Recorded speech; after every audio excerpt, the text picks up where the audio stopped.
एक गांव सोनीपत में एक चुड़ैल का साया था। उस गांव में जब भी कोई रात में सोता, चुड़ैल उस आदमी के पास आती, उसे उठाकर ले जाती और मारकर खा जाती।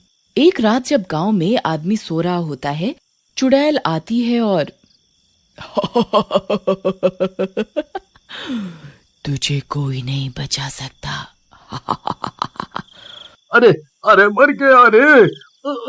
अ, बचाओ बचाओ। मैंने कहा था ना, सोना मना है। धीरे धीरे गांव के लोगों में डर बैठ जाता है और वो रात में सोना ही छोड़ देते हैं। लोग रात भर जागते और दिन भर सोते। उसी गांव में सविता नाम की एक औरत अपने परिवार के साथ रहती थी। अजी सुनत हो, कल वो चुड़ैल दीनू को उठाकर ले गई।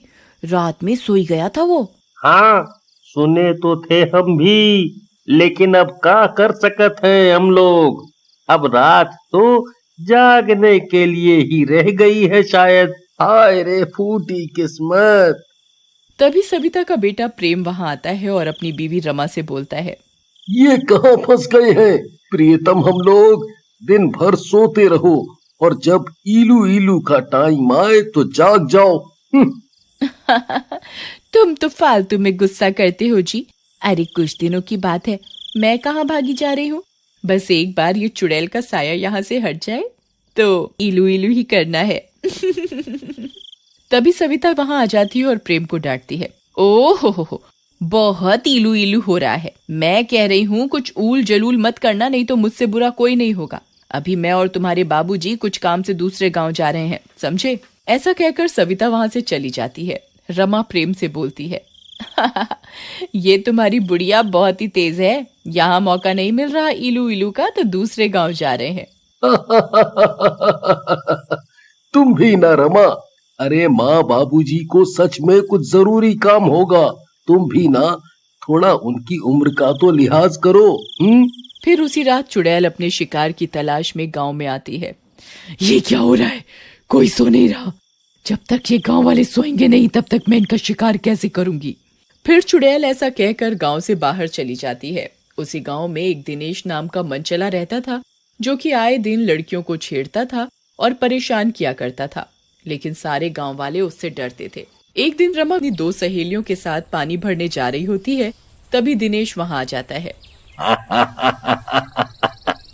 ओहो सोनियो, कहाँ जा रही हो पानी भरने? थोड़ा सा पानी हमें भी पिला दो। रमा गुस्से में दिनेश को बोलती है, अरे निठल्ले, तेरे घर में माँ बहन नहीं है क्या? जब देखो औरतों लड़कियों को छेड़ता रहता है। भाभी जी, आप तो वैसे ही गुस्सा हो रही हैं। हम तो आप ही के देवर हैं जी। अब देवर भाभी से मजाक नहीं करेगा तो कौन करेगा?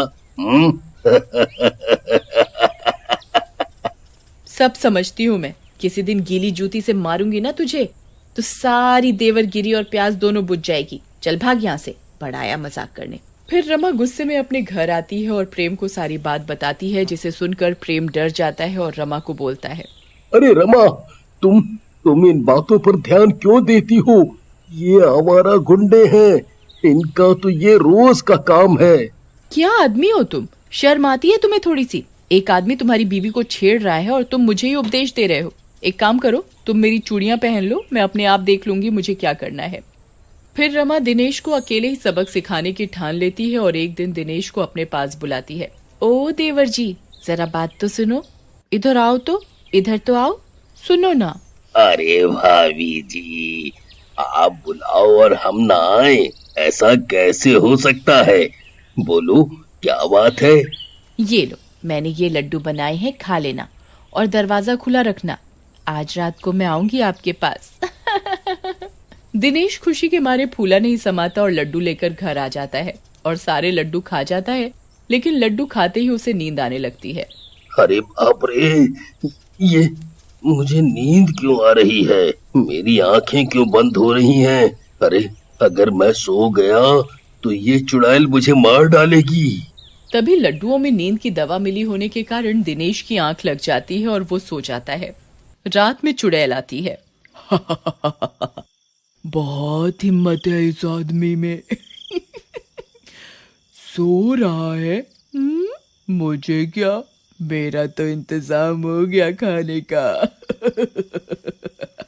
फिर चुड़ैल दिनेश को उठाकर ले जाती है। उधर दिनेश को चुड़ैल द्वारा उठाने की बात पूरे गांव में फैल जाती है। चलो अच्छा ही हुआ, ले गई चुड़ैल उठा करके। पूरे गांव की औरतों और लड़कों को परेशान कर रखा था दुष्ट ने। हाँ भाई, सही कहा था।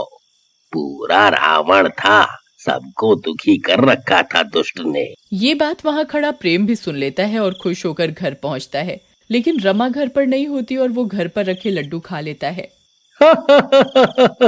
चलो, रमा नहीं है तो क्या हुआ, मुंह तो मीठा कर ही लूं। वैसे भी मीठा तो मेरी कमजोरी है, कम से कम 5 तो बनते हैं। तभी वहाँ रमा आ जाती है और प्रेम को लड्डू खाते हुए देख लेती है। अरे प्रेम, वो लड्डू क्यों खा लिए तुमने? मैंने उन लड्डुओं में नींद की दवाई डाली है, कुछ ही देर में तुम सो जाओगे। तो इसका मतलब लगता है तुम्हारे कारण ही दिनेश मरा है। ओह, मुझे नींद आ रही है। ऐसा कहकर प्रेम भी सो जाता है। रमा बहुत डर जाती है कि रात होते ही चुड़ैल आएगी और प्रेम को उठाकर ले जाएगी। रमा प्रेम के पास ही बैठ जाती है। रात होती है और चुड़ैल घर के अंदर आ जाती है। मेरा आज का शिकार सो रहा है, चलो उठा लेती हूँ इसे। चुड़ैल जी, मत उठाइए इन्हें, ये मेरे पति हैं। अगर ले जाना है तो मुझे ले चलो, मेरी जान ले लो। मैं सिर्फ सोते हुए लोगों को उठाती हूँ। आज तेरा पति सो रहा है, इसलिए आज इसका नंबर है।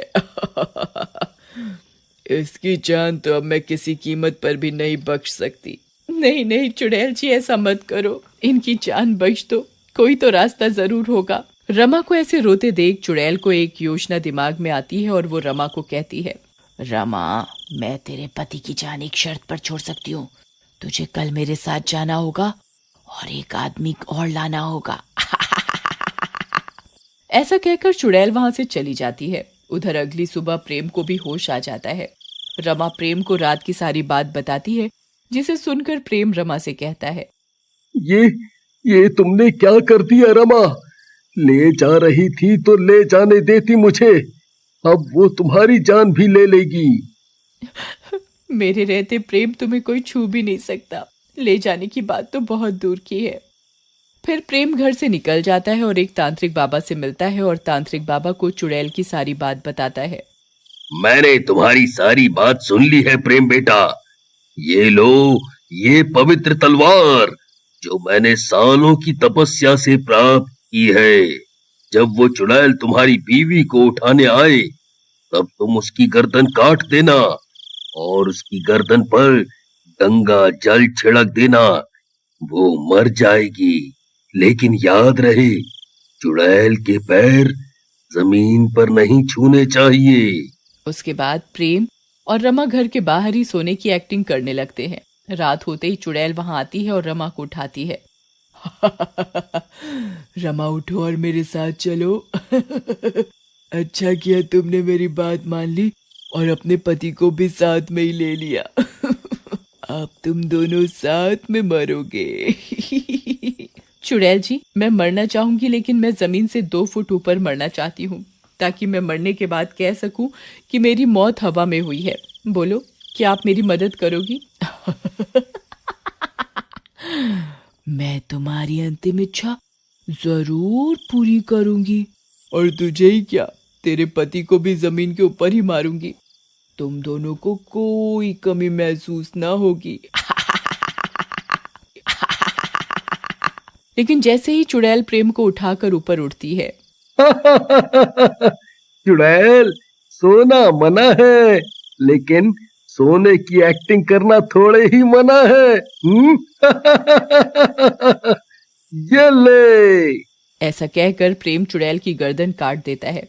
इसके पहले कि चुड़ैल की गर्दन नीचे गिरती, रमा भी गंगा जल उसकी गर्दन पर छिड़क देती है। चुड़ैल का शरीर जलने लगता है। वाह प्रेम, तुमने तो सचमुच कमाल कर दिया। मजा आ गया। लेकिन एक बात है रमा, कुछ रातों तक अब सचमुच में सोना मना है।